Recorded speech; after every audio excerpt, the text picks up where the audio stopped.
سب سے پہلے تو حدیث میں آپ کے سامنے جو رکھنا چاہ رہی تھی ابن ماجہ کی ہے 4267.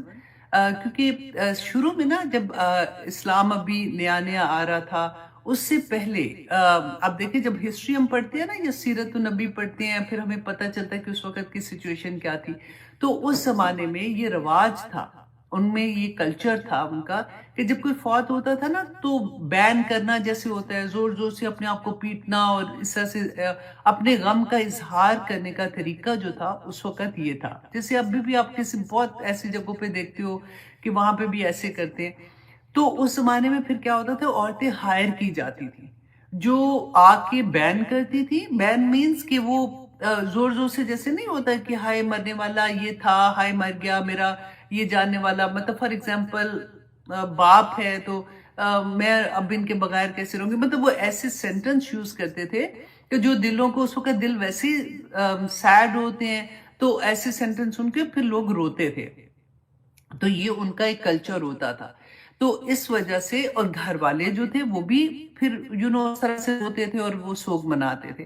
جب اسلام آیا تو کمپلیٹلی پھر منع کر دیا گیا کہ یہ طریقہ سوگ کا نہیں ہے, اور رسول اللہ نے ہمیں طریقہ بھی بتا دیا. اسی وجہ سے شروع میں قبرستان جانا بھی منع کیا گیا تھا, کیونکہ وہاں پہ جا کے عورتیں واویلا مچاتی تھی کیونکہ ان کے دل کمزور ہوتے ہیں. لیٹر آن رسول اللہ صلی اللہ علیہ وسلم نے عورتوں کو اجازت دے دی تھی, جو حدیث سے ہمیں پتہ چلتا ہے. اور پھر وہ شرائط کے کیونکہ اب عورتیں جو مسلمان تھی عورتیں وہ تو ایون مدینہ میں آ کے تو پختہ ہو گئی ہوئی تھی, ان کا ایمان کا لیول وہ ہو گیا تھا کہ رسول اللہ صلی اللہ علیہ وسلم کی زبان سے ایک لفظ ادا ہوتا تھا تو وہ عمل کا سر سے پاؤں تک عمل کرنے والی ہو جاتی تھی. تو پھر عبرت کی خاطر کیوں جانا ہوتا تھا, عبرت کی خاطر.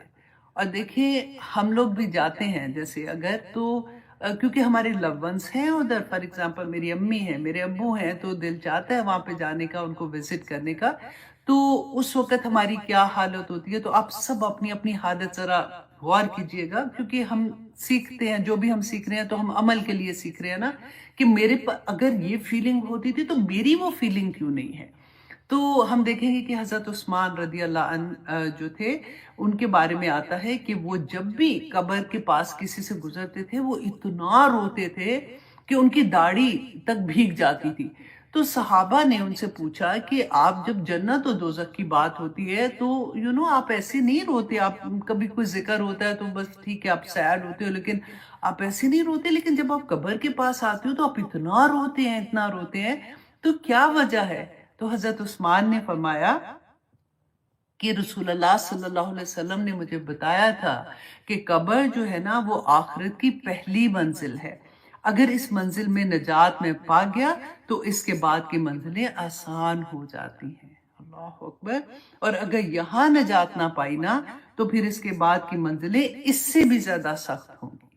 اور پھر کہتے ہیں کہ رسول اللہ صلی اللہ علیہ وسلم نے فرمایا کہ میں نے کبھی قبر سے زیادہ ہولناک کوئی چیز نہیں دیکھی ہے. اس لیے ہم دیکھیں ہم سورت پڑھتے ہیں نا, سورت ملک پڑھتے ہیں, ایوری نائٹ پڑھتے ہیں, اور ہمیں پتہ ہے کیا ہوتا ہے کہ ہم کیونکہ پتہ نہیں ہوتا اس میں کیا لکھا ہے, بس یہی پتہ ہے کہ ہر روز رات کو ہم نے سورت ملک پڑھنی ہے اور وہ قبر کے عذاب سے بچاتی ہے. کبھی اس کا ترجمہ پڑھ کے دیکھیے گا کہ کیوں اللہ سبحانہ تعالیٰ نے کہا, کیونکہ اس میں ریمائنڈرز ہیں کہ آخرت میں. آج میرا خیال ہے ایک آیت میں نے تھوڑی سی وہ بھی شامل کی ہوئی ہیں اس کی آیات, تو وہاں پہ میں آپ کو بتاؤں گی کہ کیوں اللہ سبحانہ تعالیٰ نے یہ اس کے لیے یہ رکھا تھا, کیونکہ یہ ریمائنڈر ہے کہ قبر میں کیا ہوگا, آخرت میں کیا ہوگا.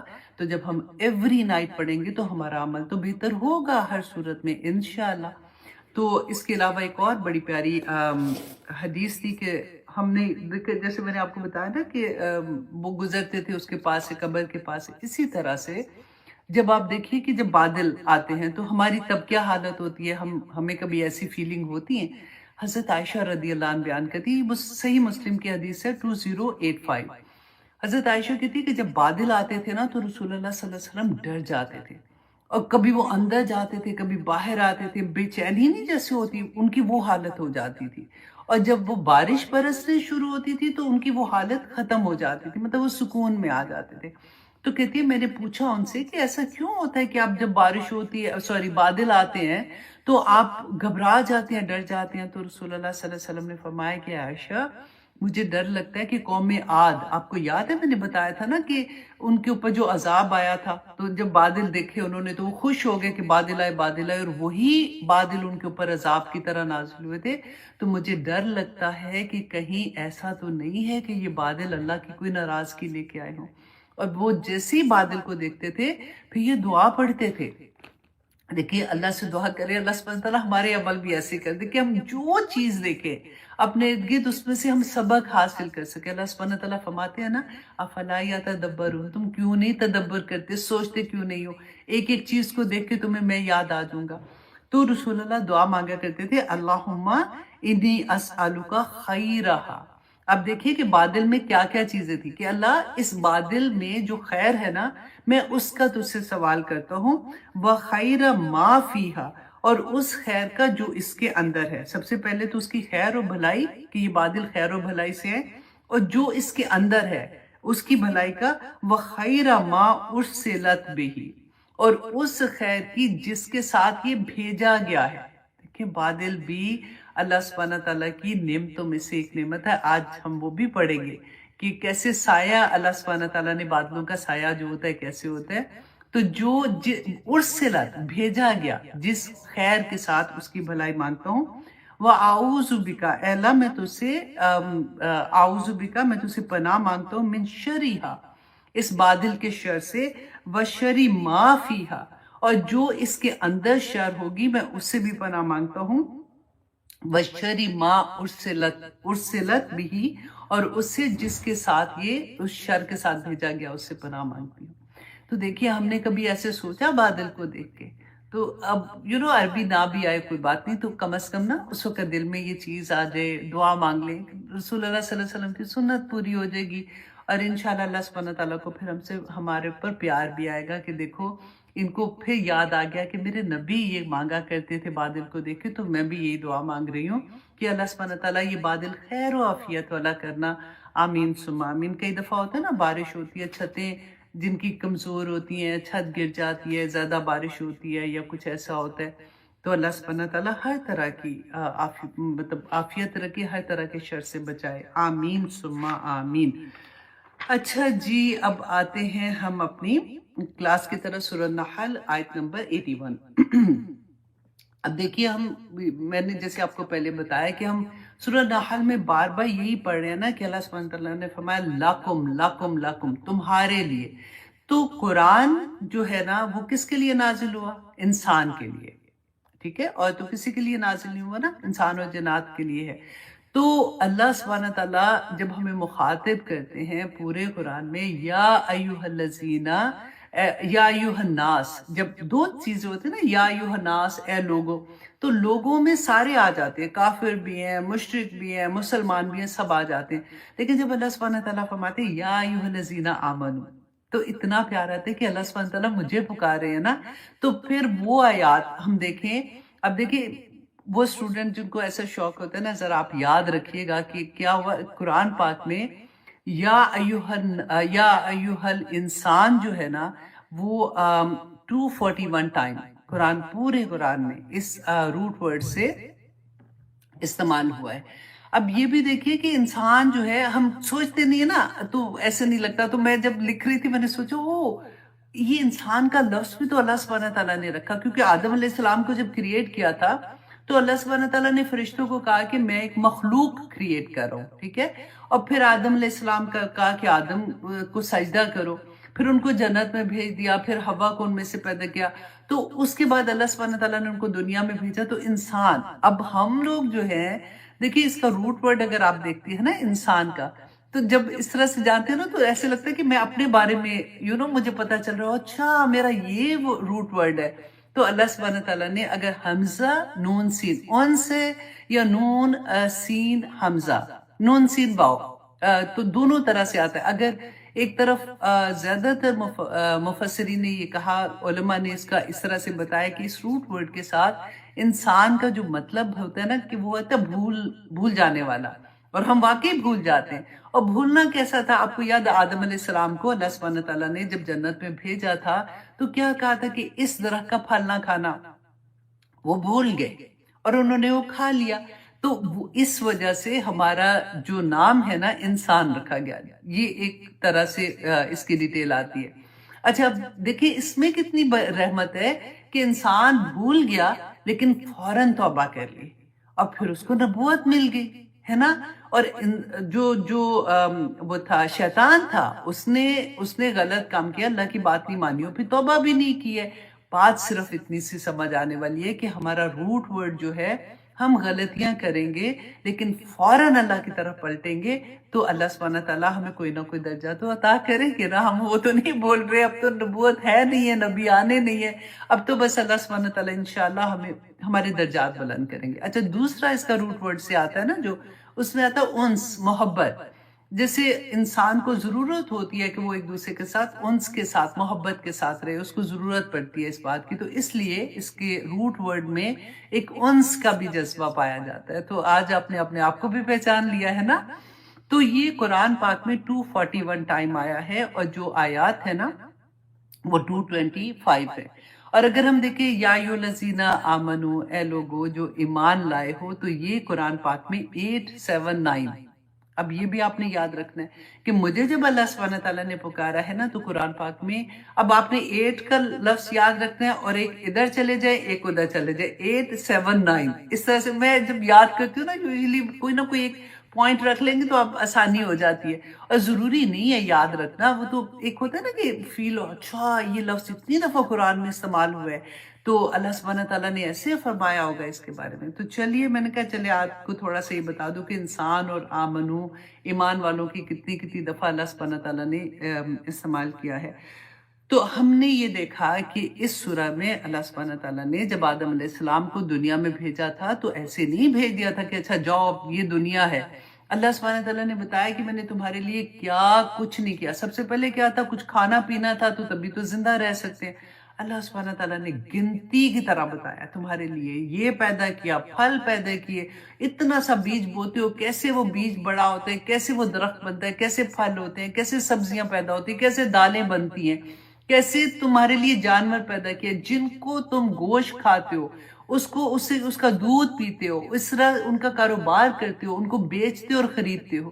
کیسے تمہارے لیے گھر بنائے, پڑھا تھا لاسٹ ٹائم نا کہ کیسے تمہارے لیے گھر بنانے کا انتظام کیا, کیسے گھر میں سکون رکھا.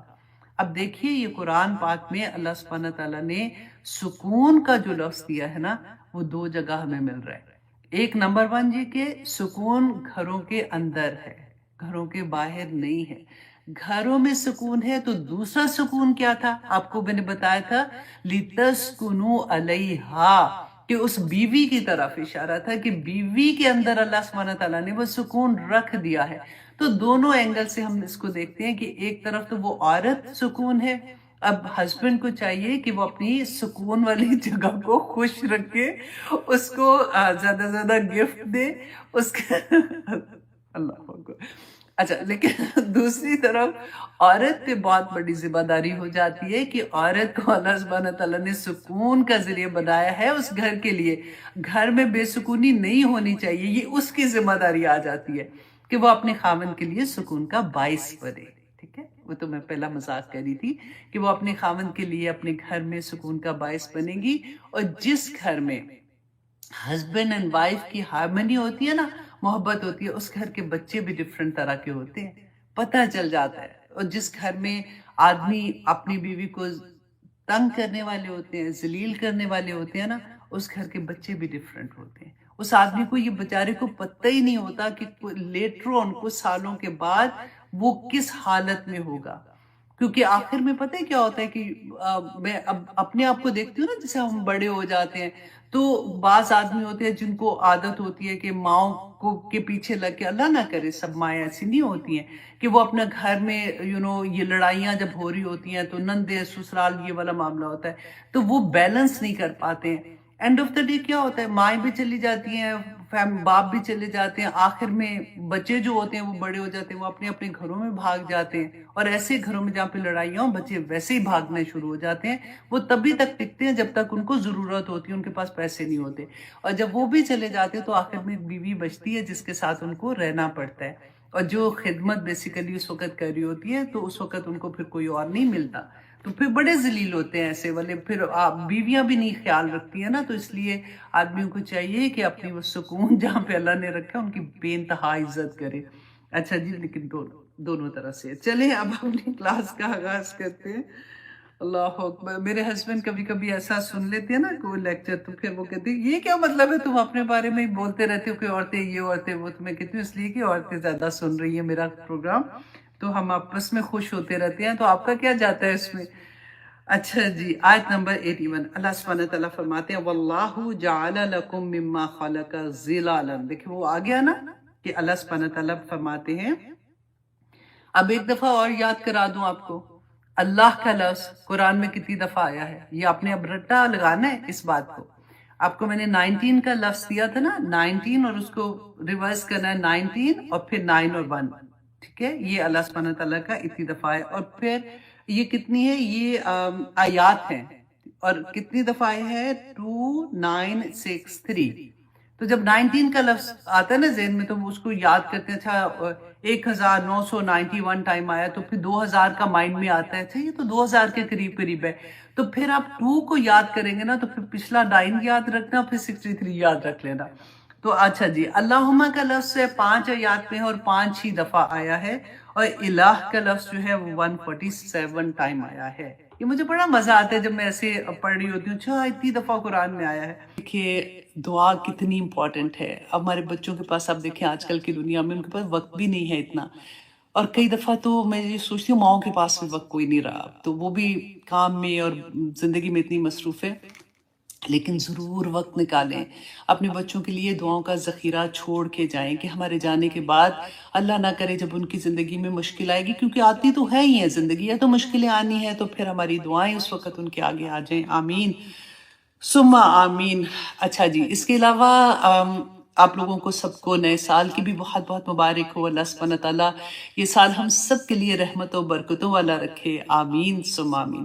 جہاں پہ محرم کی بات ہوتی ہے، آف کورس جو امام حسین کی شہادت کا وقت ہمیں یاد آتا ہے، اور اس سے ہمیں کیا سبق ملتا ہے. دیکھیں ہم ہر سال یاد کرتے ہیں اور بڑی تکلیف بھی ہوتی ہے، وہ سارا واقعہ ہمارے ان دنوں میں ہم بار بار پڑھتے ہیں، دیکھتے بھی ہیں، سنتے بھی ہیں، لیکن اس سے ہمیں سبق کیا ملتا ہے کہ ہم باطل کے آگے نہ جھکے. یہ حق و باطل کی لڑائی تھی، ہمیں یہ پتہ ہونا چاہیے. لیکن کوئی بھی واقعہ جو قرآن میں بھی ہم پڑھتے ہیں، اللہ سبحانہ تعالیٰ نے کیا فرمایا کہ ہم واقعات کیوں بیان کرتے ہیں، تاکہ تم اس کو سمجھو، تاکہ تم عمل کرنے والے بن جاؤ. بھی تمہارے پاس زندگی ہے نا، تو حق و باطل ہماری زندگی میں جب ہم صبح سو کے اٹھتے ہیں اور رات تک ہر لمحے ہمیں کوئی نہ کوئی فیصلہ لینا پڑتا ہے. کبھی بچوں کی بات ہوتی ہے، کبھی فرینڈز کے ساتھ ہوتی ہے، کبھی سسرال میں ہو رہی ہے، کبھی میکے میں ہو رہی ہے. یہ وہ جنگوں کی بات تو اپنی جگہ ہے، لیکن اس سے ہماری زندگی میں جو ایوری ڈے ہم زندگی گزارتے ہیں، اس میں ہم نے کیا دیکھنا ہے کہ حق و باطل کی لڑائی تو ہو رہی ہے نا، اور مسلسل ہو رہی ہے. ہم نے کس کا ساتھ دینا ہے، ہم نے اس وقت فیصلے کس طرح کے کرنے ہیں. یہ بات ہمیں اگر سمجھ آ جائے تو ایک طرف تو دیکھیں اللہ سبحانہ تعالیٰ کے احکامات ہیں، اور دوسری طرف کس کے ہیں، طاغوت کے ہیں. طاغوت سے مجھے ہنسی آ رہی ہے، کیونکہ آج کل اتنا وہ سننے کو آیا تھا. وہ ساحل ادیم نے میرا خیال ہے ان کی ایک پروگرام میں کوئی ایسی بات ہوئی تھی جس کو میں پھر بعد میں بلکہ دیکھا بھی تھا. وہ ایکچولی وہ جو چیز کہہ رہے تھے نا وہ ٹھیک ہی کہہ رہے تھے، کیونکہ قرآن میں ہم بہت دفعہ پڑھتے ہیں نا کہ پڑھے لکھے جاہل کی جیسے ہم بات کرتے ہیں کہ دنیاوی علم آتا ہے، جس کو اللہ سبحانہ تعالیٰ قرآن کا علم نہیں ہے یا اللہ کی پہچان نہیں ہے، وہ ایکچولی جاہل ہیں. تو اتنا وہ پڑھنے سے زبان پہ یہ چیز آ جاتی ہے. اچھا وہ بیچارے کیا کہہ رہے تھے کہ پاکستان میں عورتیں 95% یا کچھ انہوں نے بولا کہ جاہل ہیں. ایکچولی وہ جو جاہل کہہ رہے تھے نا، کیونکہ وہ کہہ رہے تھے کہ ان کو پتہ ہی نہیں ہے کہ اللہ سبحانہ تعالیٰ نے ان کو کیا مقام دیا ہے. ان کو مطلب ان کو اپنے حقوق کا ہی نہیں پتا، اسی لیے وہ پٹ رہی ہیں، یا پھر وہ دوسری طرف نکل جاتے ہیں کہ ان کو عورت کے اللہ سبحانہ تعالیٰ نے اس کو کتنی عزت دی، کتنا مقام دیا، وہ اس سینس میں کہہ رہے تھے کہ عورتوں کو نہیں پتا، وہ اتنی جاہل ہیں. تو وہ جاہل جو ہے نا وہ کئی اور اینگل سے آ گیا، اور وہ تکلیف دینے والی جیسے ہوتا ہے نا کہ اگر ہم ویسے سنتے ہیں تو لگتا ہے کیا مطلب ہے، ہمیں کیوں جاہل کہہ رہے ہیں. تو ایکچولی وہ کہہ کسی اور سینس میں رہے تھے، بات کچھ اور بن گئی اور کچھ سے کچھ بن گئی. اصل مقصد نہیں وہ بات میں کلیئر کر سکے آئی تھنک، یا پھر وہ ٹائم نہیں ملا ہوگا یا کچھ بھی ہوا ہوگا. تو اسی سے طاغوت سے مجھے یاد آ گیا. لیکن اینی وے ہم سب کی لڑائی تو طاغوت کے ساتھ ہی ہے نا. تو اگر کربلا کا واقعہ بھی دیکھیں تو یہی بات تھی کہ امام حسین نے اپنا آپ نہیں جھکایا. اور وہ ہم نے وہ حدیث پڑھی ہے نا، رسول اللہ صلی اللہ علیہ وسلم نے فرمایا کہ تم مومن ہی نہیں ہو سکتے ہو جب تک کہ تم اللہ سبحانہ تعالیٰ کے سامنے اور رسول اللہ کی سے اتنی محبت نہ کرو، اس سے زیادہ محبت نہ کرو جتنی تم اپنے سے اور اپنی اولاد سے، اپنے ماں باپ سے، ہر چیز سے زیادہ محبت نہ کرو. تو یہ تو جیتا جاگتا ثبوت تھا نا کہ نہ صرف اپنی جان کا نذرانہ لے کے گئے تھے بلکہ اپنے خاندان کا، اپنے بچوں بیوی سب کو لے کے گئے تھے ساتھ، اور سب کا نذرانہ پیش کر دیا نا اللہ کے سامنے. اور یہ that is the highest of قربانی جو ہمیں نظر آتی ہے.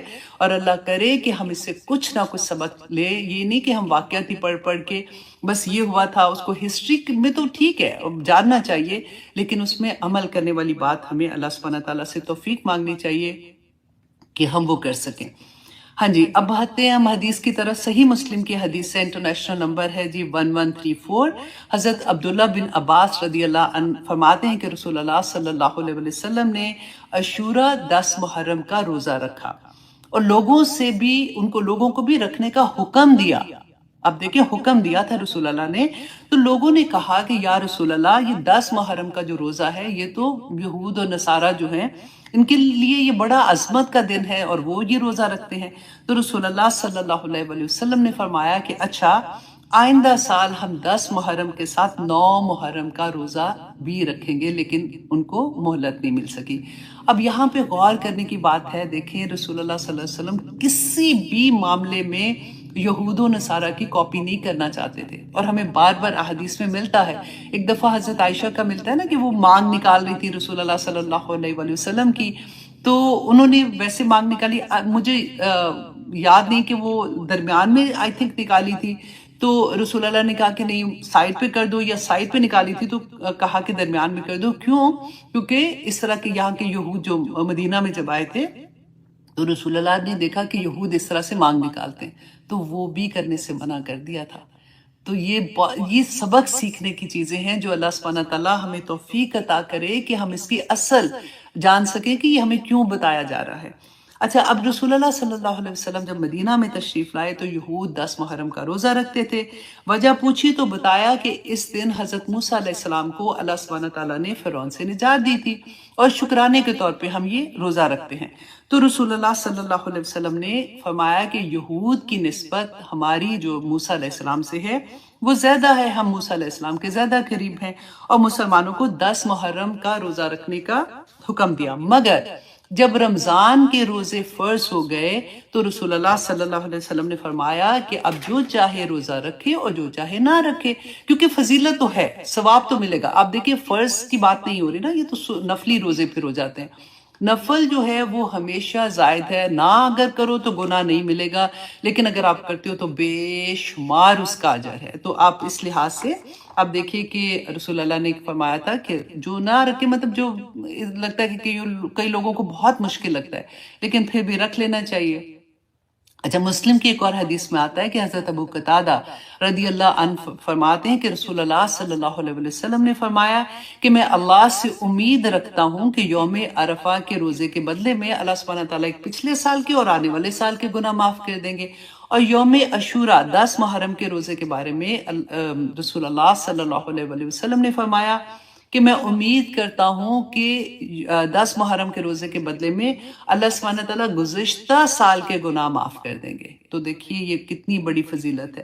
اچھا، کسی نے مجھے بھیجا تھا، میں دیکھ نہیں سکی، مجھے وقت نہیں ملا کیونکہ ابھی کلاس شروع ہونے والی تھی، لیکن پھر بھی میں نے کہا میں آپ کو سنا دیتی ہوں. مجھے بہت مزے کی بات لگی تھی، اور انہوں نے کہا کہ طبرانی کی حدیث ہے 10007. اب مجھے نہیں پتا کہ یہ ہو سکتا ہے کہ یہ ضعیف حدیث ہو، یا کیونکہ کئی دفعہ ایسا ہوتا ہے نا کہ وہ احادیث جو موٹیویٹ کرنے کے لیے ہوتی ہیں وہ ہم ان کو عمل کے لحاظ سے ایسی ہوتی ہیں تو ہم ان کو سنا سکتے ہیں، لیکن میں آپ کو صرف اس لیے سنا رہی ہوں کہ مجھے بہت اچھی لگی کہ رسول اللہ نے فرمایا کہ جو شخص 10 محرم عاشورہ کے دن اپنے اہل و عیال پر فراخی سے خرچ کرتا ہے، اللہ سبحانہ تعالیٰ اس کے رزق میں سال بھر کو شادگی عطا کر دیں گے۔ تو میں نے کہا سارے ہم اپنے ہسبینڈز کو یہ حدیث سنا دیتے ہیں تاکہ وہ فراخ جو خرچ کرنا ہے جو لینا ہے تاکہ ان دنوں میں آپ اس ایک دن میں لے لیں، اور ان کو جب آپ یہ کہیں گے کہ دیکھیں پورا سال کو شادگی ملنی ہے تو آئی تھنک وہ اور بھی بڑی پاکٹ منی دے دیں گے۔ تو خیر جی، اب آتے ہیں ہم اپنی کلاس کی طرف۔ تو ہم کر رہے تھے سورہ یوسف، اور سورہ یوسف کی آیت نمبر 53 آج انشاءاللہ ہم کریں گے۔ بہت پیاری آیات ہے آنیسٹلی، اس کی جو ابھی میں آیت آپ کو 53 پڑھوں گی نا، یہ ایک آیا پورا آج کا پروگرام کیا مجھے لگتا ہے کہ میں 10 پروگرام بھی اس کے اوپر کروں گی تو وہ کم ہوں گے، اتنی پیاری پیاری آیات ہیں اور اتنے خوبصورت سبق ہے ہمارے لیے، اور آسانیاں کرنے والے ہیں کہ ہم کیسے اپنے آپ کو بہترین انسان بنا سکتے ہیں کہ اللہ سبحانہ تعالیٰ کے سامنے وہ نفس مطمئنہ والی حالت میں چلے جائیں۔ تو یہی سبق ہمیں ملتا ہے۔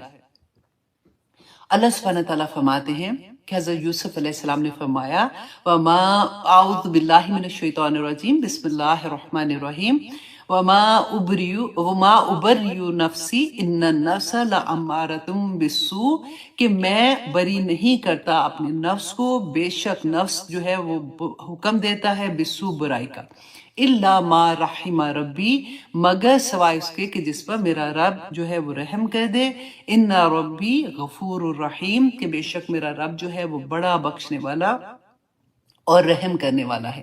اب یہاں پہ دیکھیے نمبر 1 یہ بات کہ یہ حضرت یوسف علیہ السلام نے کیوں فرمایا تھا، کیونکہ جب انہوں نے یہ کہا نا، جب ان کو جیل سے لینے کے لیے آئے تو حضرت یوسف علیہ السلام نے کہا کہ نہیں میں نے ایسے نہیں جانا، پہلے ان سے بات کرو اور ان عورتوں سے پوچھو کہ انہوں نے جو مجھ پہ بات لگائی تھی وہ غلط تھی، تاکہ مجھے اس الزام سے بری پہلے کریں پھر میں اس کے بعد باہر آؤں گا۔ تو وہ چیز حضرت یوسف علیہ السلام کو مفسرین نے کہا کہ ان کو یہ لگا کہ کہیں ایسا نہ ہو کہ میرا نفس اندر سے یہ مجھے موٹا کر دے، مطلب جیسے ہوتا ہے نا کہ بڑا کر دے کہ میں تو اتنا پاک ہوں، میں تو ایسی چیز نہیں کی۔ تو اس وجہ سے انہوں نے یہ کہا کہ میں نہیں کہتا ہوں کہ میرا نفس جو ہے وہ برائی کی طرف نہیں لے کے جاتا، بلکہ اللہ ہی جس پہ رحم کرے وہی برائی سے بچ جاتا ہے۔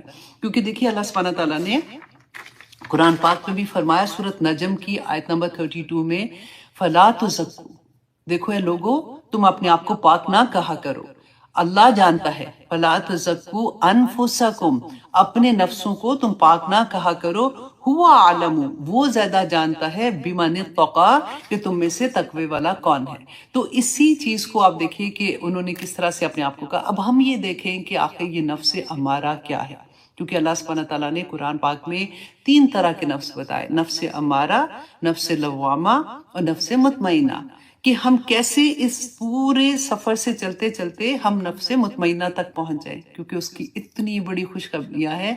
تو ہمیں اکثر ہم سنتے ہیں نا، اللہ سبحانہ تعالیٰ نے بھی قرآن میں کہا کہ تم اپنے نفس کو اپنا خدا بنا بیٹھے ہو، اور پھر سب سے بڑی اگزامپل ہمیں ملتی ہے کہ جب ہم رمضان میں روزے رکھتے ہیں تو ہم احادیث میں پڑھتے ہیں کہ اس دن جو شیاطین ان کو قید کر دیا جاتا ہے، اور پھر بھی انسان برائیاں کیوں کرتا ہے؟ تو یہی آج ہمیں اس کا جواب ملے گا، اور دعا کر کے اس پوری کلاس کو میں آنیسٹلی میں کافی دیر سے دعا کرتی کہ یا پاک پروردگار مجھے توفیق عطا کرنا کہ جو بات میں سمجھانا چاہتی ہوں وہ ہم سب کو سمجھ آ جائے، اور تاکہ ہم بہترین عمل کرنے والے بن جائیں۔ دیکھیے نفس جو ہے نا، آپ بالکل ایسے سمجھیے کہ یہ نفس امارہ کی جو بات ہو رہی ہے نا، ہر انسان کے اندر یہ نفس ہے۔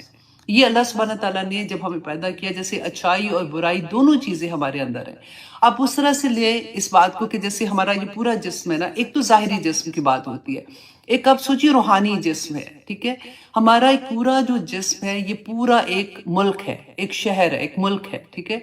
اس ملک میں ہمارا جو دماغ ہے نا یہ وزیر اعظم ہے، اور ہماری جو حواس خمسہ ہیں، حواس خمسہ کس کو کہتے ہیں؟ جیسے ہمارا دیکھنا، ہمارا سننا، ہمارا چکھنا، ہمارا وہ کیا کہتے ہیں، چھونا، یہ 5 جو حصے ہیں نا، آپ سوچیں یہ ہماری آرمی ہے، یہ اب کیا کرتی ہے، یہ انفارمیشن لیتی ہیں باہر سے، ہماری آنکھیں باہر کی انفارمیشن لیتی ہیں، کان باہر کی انفارمیشن لیتے ہیں، ہماری ٹیسٹ کرنا، ہمارا چھونا، یہ انفارمیشن جو لے رہے ہیں نا، یہ ہماری آرمی ہے جو کہ باہر کی انفارمیشن لے رہی ہے، اور اندر جو دشمن ہے، جو چیزیں ہیں نا، اس کو وہ ختم کرنے کی کوشش کرتی ہے اور ان سے جنگ کرتی ہے، رائٹ.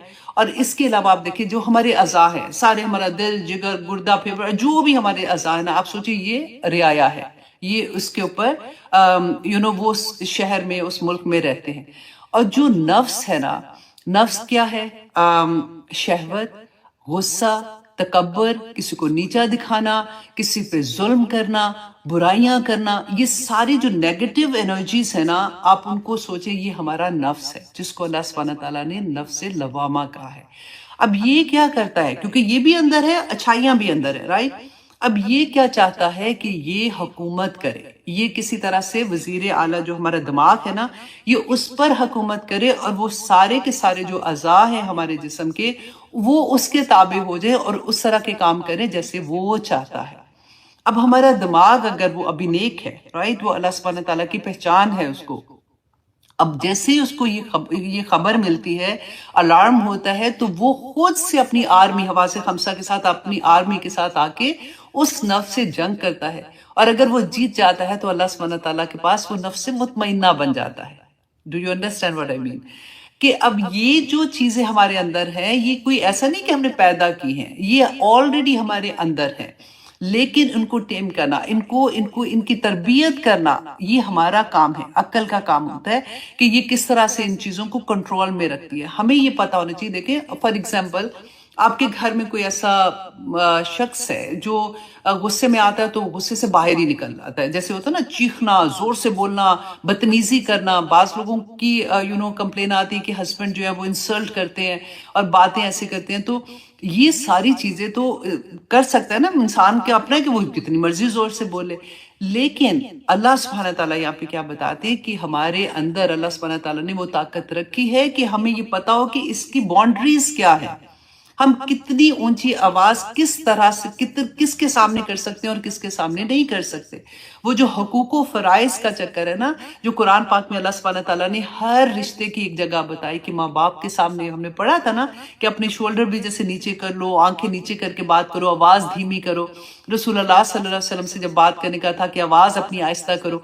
تو ہمیں قرآن ہی بتاتا ہے کہ ہم نے اپنی ان چیزوں کو، جو نیگیٹو انرجیز ہیں، ان کے ساتھ ڈیل کیسے کرنا ہے. اب قرآن میں ہمارے نفس کے بارے میں اللہ سبحانہ تعالیٰ نے فرمایا بھی کہ سورۃ آل اعراف میں اللہ سبحانہ تعالیٰ فرماتے ہیں آیت نمبر 176 میں، اور وہ مطلب انسان جو ہے اپنی نفسانی خواہشات کی پیروی کرنے لگا. نفسانی خواہشات کون سی؟ یہ ساری میں نے جو آپ کو بتائی ہے نا، اور باقی آپ ساری نیگیٹو چیزیں لے لیں، جھوٹ بولنا، چگلی لگانا، بدتمیزی کرنا، غلط کام سارے کرنا، وہ ساری کی ساری پیروی کرنے لگا.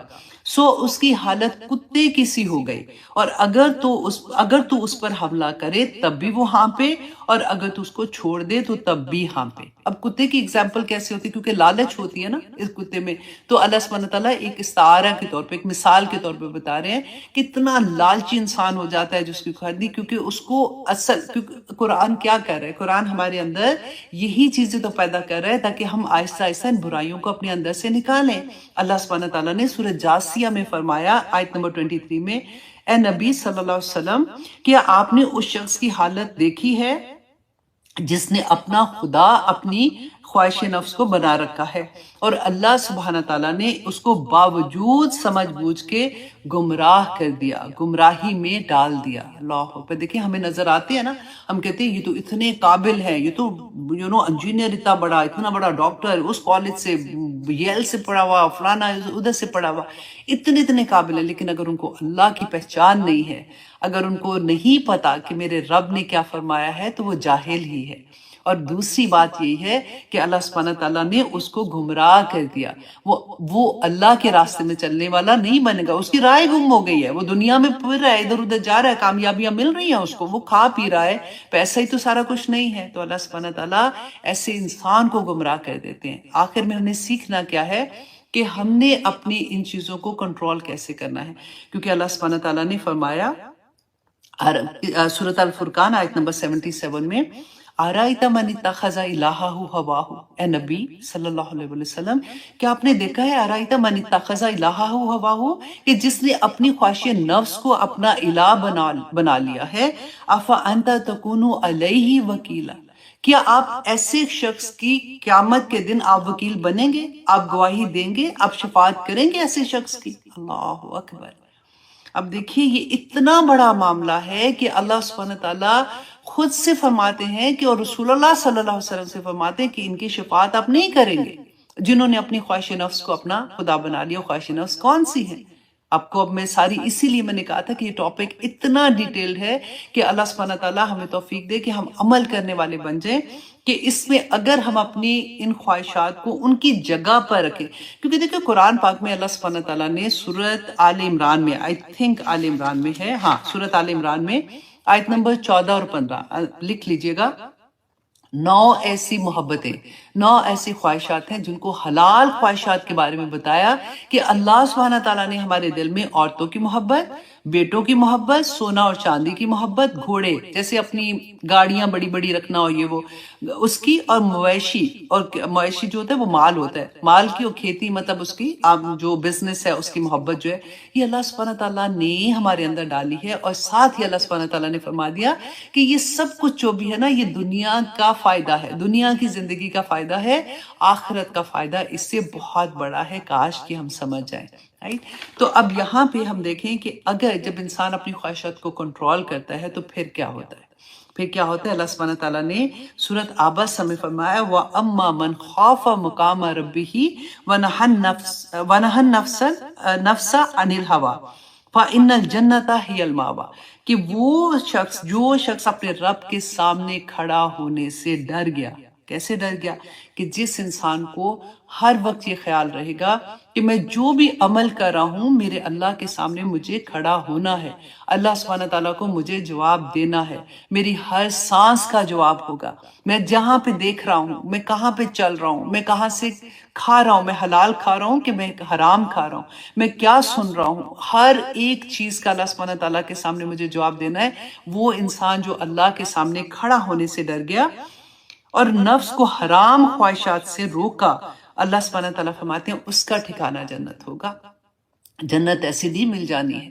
تو ہمیں کیا کرنا ہے؟ دیکھیں ہوتا کیا ہے کہ ہمیں یہ پتہ نہیں ہوتا، کیونکہ جو ہماری حواس خمسہ ہے نا، اتنی انفارمیشن آج کل آپ دیکھیں کہ ہم کیا کرتے ہیں، فون ہمارے ہاتھ میں ہوتے ہیں اور ہم یوں چل رہے ہوتے ہیں۔ چھوٹے بچوں کو بھی دیکھیں، ان کو اتنی عادت پڑ چکی ہے کیونکہ ان کا مائنڈ مانگتا ہے اور مزید، کہتے ہیں نا اور دو، وہ ایک چیز پہ نہیں رکتے۔ اور وہ تو بچے ہیں نا، بچوں کی اگزامپل میں اس لیے کہہ رہی ہوں کہ ابھی تو ان میں عقل بھی نہیں ہے، پھر بھی ان کے اندر یہ ڈیزائر ہوتی ہے کہ وہ ایک کارٹون بھی اگر دیکھ رہے ہیں نا تو یوں ہاتھ ان کے چل رہے ہوتے ہیں۔ اور یہاں پہ ہمارا دماغ جو ہوتا ہے نا وہ اتنی عادی ہو جاتا ہے کہ وہ ایک چیز دیکھتا ہے، وہ کہتا ہے نہیں اب اور کچھ دکھاؤ، اور کچھ دکھاؤ۔ اتنی انفارمیشن یہاں سے، آنکھوں سے، ہر جگہ سے ہمارے پاس آ جاتی ہے کہ ہمارا دماغ جو ہوتا ہے نا وہ تھک جاتا ہے۔